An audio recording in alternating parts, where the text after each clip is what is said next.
삼손 그리고 사무엘의 개혁 정신에 대해서 잠시 생각하도록 하겠습니다. 우리가 알기로는 삼손이 활동하다가 죽은 뒤 한참 뒤에 사무엘이 활동했으리라 대부분 생각을 하고 있을 것입니다만, 놀랍게도 삼손과 사무엘은 거의 같은 시대의 인물들입니다. 삼손이 BC 1069년에서 1049년 사이에 사사로 활동한 반면, 사무엘은 BC 1067년에서 1020년 동안에 사사로 활동한 것을 본다면 거의 같은 시기에 각각 사사로 불리움 받은 것을 알 수 있습니다. 그런데 성경의 기록을 보면 삼손은 사사기의 끝부분에 나타나고 사무엘은 룻기 후에 기록되기 때문에 상당한 시간이 흘렀을 것이라고 막연히 추측을 하고 있습니다만, 이것은 어디까지나 성경을 기록하기 위한 하나의 사건의 나열일 뿐이지 꼭 시간까지도 염두에 둔 것은 아니었고, 그 내용상 큰 차이점이 있기 때문에 각기 다르게 기록된 것임을 잊어서는 안 됩니다. 특히 룻기는 사사기 이후에 기록되었지만 룻기의 시대적 배경은 BC 1120년 대로서 삼손보다도 50년 전에 있었던 사건임을 기억해야 합니다. 그런데 룻기가 사사기 뒤에 기록된 것은 룻기가 다윗의 등장을 예비하기 위한 것이기 때문이며, 그 배경을 따라 사무엘서가 다윗이 어떻게 왕으로 세움을 받았는가를 이어주고 있음을 볼 때 시대적 순서가 아니라 그 성격상 사사기, 룻기, 사무엘서로 배열되었음을 알 수 있습니다. 그런데 사사기는 한마디로 이스라엘의 실패의 역사를 기록해주고 있으면서 그때 이스라엘에 왕이 없으므로 사람이 각각 그 소견에 오른 대로 행하였더라고 기록하면서 끝을 맺고 있는데, 여기에서 방자히 행하는 이스라엘 백성들에게 왕의 필요성을 암시해 줌으로써 이스라엘을 다스릴 위대한 왕이 탄생할 것을 기대하고 있음을 볼 수 있습니다.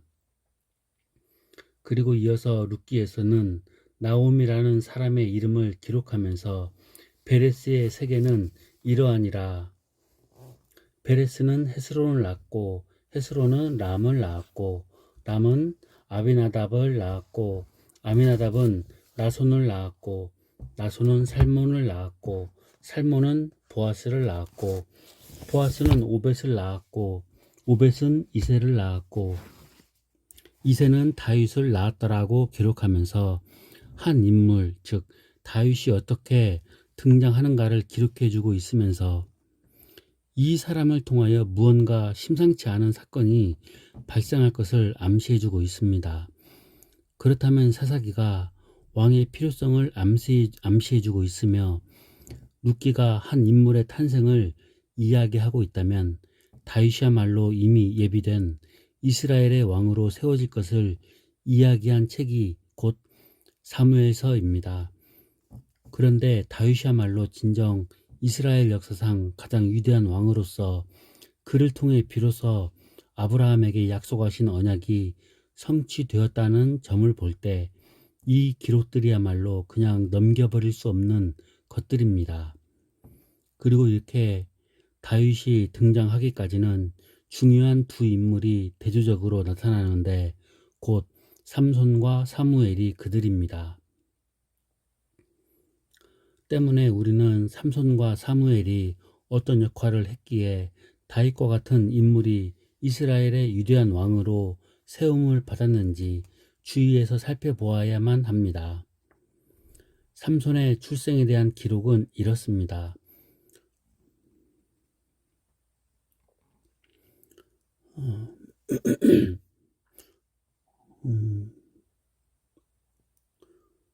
단지파의 가족 중 마노아라 이름하는 자가 있더라. 그 아내가 잉태하지 못함으로 생산치 못하더니 여호와의 사자가 그 여인에게 나타나시고 그에게 이르시되, 보라, 내가 본래 잉태하지 못함으로 생산치 못하였으나 이제 잉태하여 아들을 낳으리니 그러므로 너는 삼가서 포도주나 독주를 마시지 말지며 무릇 부정한 것을 먹지 말지니라. 보라, 네가 잉태하여 아들을 낳으리니 그 머리에 삭도를 대지 말라. 이 아이는 태에서 나옴으로부터 하나님께 바치운 나실인이 됨이라. 그가 블레셋 사람의 손에서 이스라엘을 구원하기 시작하리라. 그리고 때가 참에 여인이 아들을 낳음에 삼손이라고 이름을 지었습니다. 그와 거의 같은 시기에 만군의 여호와여, 만일 주의 여종의 고통을 돌아보시고 나를 생각하시고 주의 여종을 잊지 아니하사 아들을 주시면 내가 그의 평생의 그를 여호와께 드리고 삭도를 그 머리에 대지 아니하겠나이다. 라고 마음이 괴로워서 통곡하며 서원하며 기도하는 한나에게도 잉태하고 때가 이름에 아들을 낳아 사무엘이라고 이름을 지었습니다. 그리고 한나는 사무엘을 제사장 엘리에게 데리고 가서 이 아이를 위하여 내가 기도하였더니 여호와께서 나의 구하여 기도한 바를 허락하신지라. 그러므로 나도 그를 여호와께 드리되 그의 평생을 여호와께 드리나이다 하고 하면서 성전에서 살도록 하였습니다. 당시 시대 상황을 보면 사사들이 죽고 나자 이스라엘 자손이 다시 여호와의 목전에 악을 행하였으므로 여호와께서 그들을 40년 동안 블레셋 사람의 손에 붙이시니라와 같이 블레셋의 압제를 받고 있을 때였습니다. 그리고 영적 지도자인 엘리 제사장의 두 아들 홈니와 비느하스는 말할 수 없을 정도로 부패하여 있었습니다. 성경은 이들에 대하여 기록하기를 엘리의 아들들은 불량자라 여호와를 알지 아니하더라.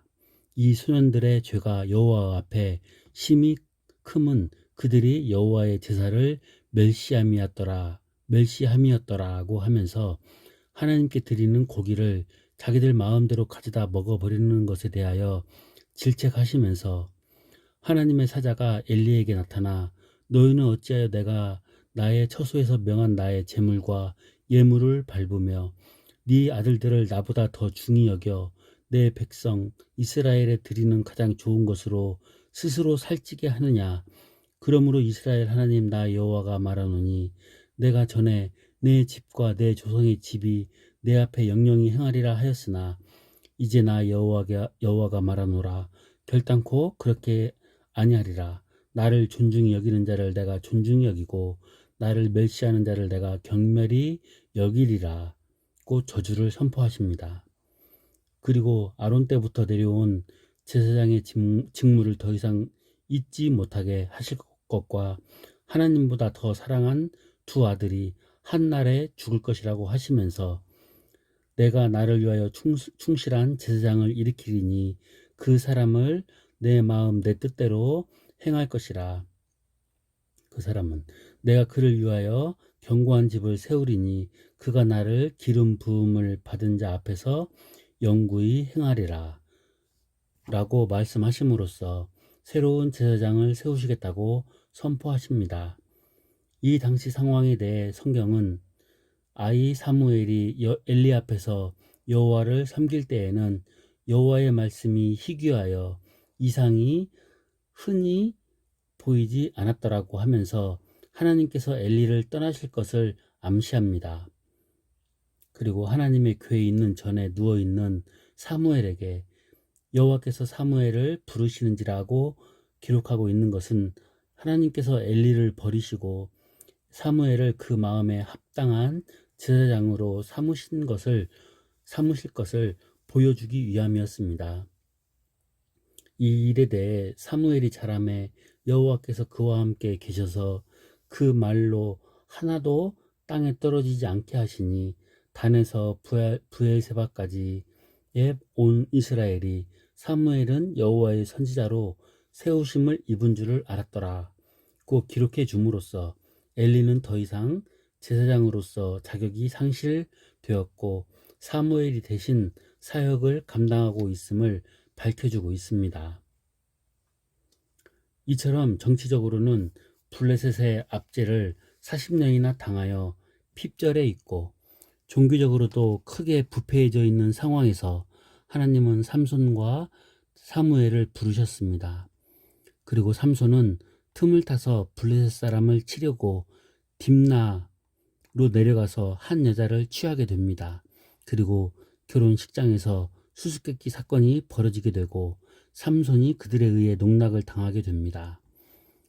이 일 때문에 삼손은 크게 화가 나서 블레셋 사람의 곡식밭을 태우고 블레셋 사람들을 크게 도륙합니다. 그런 후 에담 바위 틈에 숨었다가 블레셋 사람들의 횡포에 못 이겨 동족들의 손에 붙잡혀 블레셋에 넘겨지자 또다시 괴력을 발휘하여 나귀 턱뼈로 1,000명을 쳐 죽이고 맙니다. 이후 20년간은 블레셋이 삼손을 두려워하여 크게 이스라엘을 압제할 수가 없었습니다. 그러다가 삼손은 들릴라라는 여자에 의해 머리털이 잘려지고 블레셋 사람들에 의해 눈이 뽑혀 결박이 됩니다.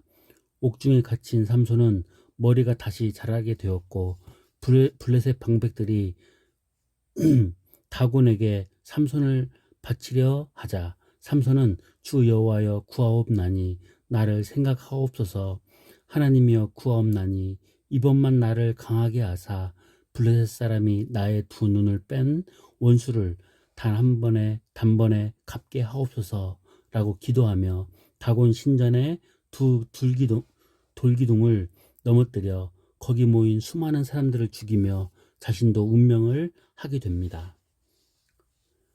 반면에 사무엘은 여호와의 말씀으로 자기를 온전히 나타내고 있습니다.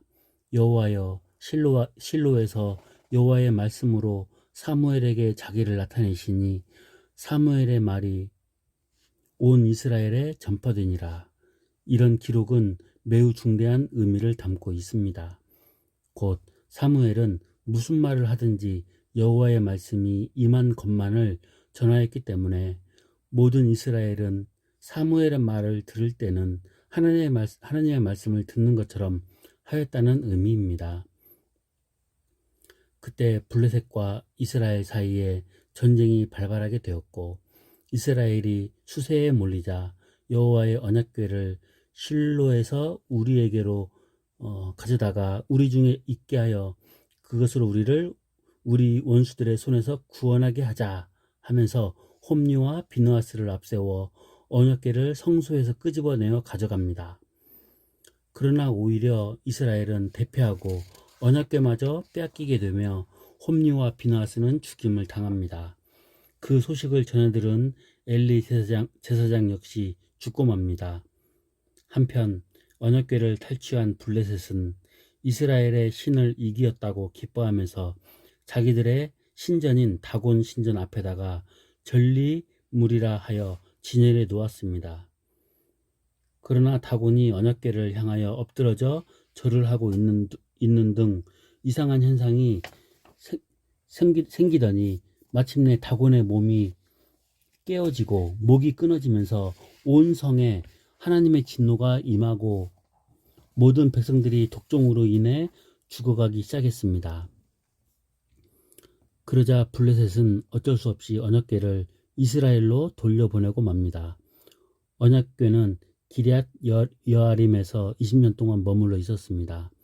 그러자 백성들 마음 가운데 하나님을 사모하기 시작하더니 이스라엘 온 족속이 여호와를 사모하게 되었습니다. 그러자 사무엘이 이스라엘 온 족속에게 일러 가로되 너희가 진심으로 여호와께 돌아오려거든 이방 신들과 아스다롯을 너희 중에서 제하고 너희 마음을 여호와께로 향하여 그만 섬기라. 너희를 블레셋 사람의 손에서 건져내시리라. 고 선포하자 이스라엘 자손이 바알들과 아스다롯을 제하고 여호와만 섬기니라는 개혁 운동이 확장되기 시작했습니다. 그러자 사무엘이 가로되 온 이스라엘은 미스바로 모이라. 내가 너희를 위하여 여호와께 기도하리라.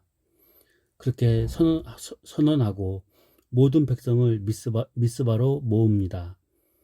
그곳에서 드디어 그들이 미스바에 모여 물을 길어 여호와 앞에 붓고 그날에 금식하고 거기서 가로되 우리가 여호와께 범죄하였나이다는 거국적 회개 운동이 전개되었던 것입니다. 물을 붓는 행위란 이미 물이 쏟아져 버린 것처럼 다시는 주워 담을 수 없을 정도로 난감한 상태에 이르렀음을 뜻하는 것이요.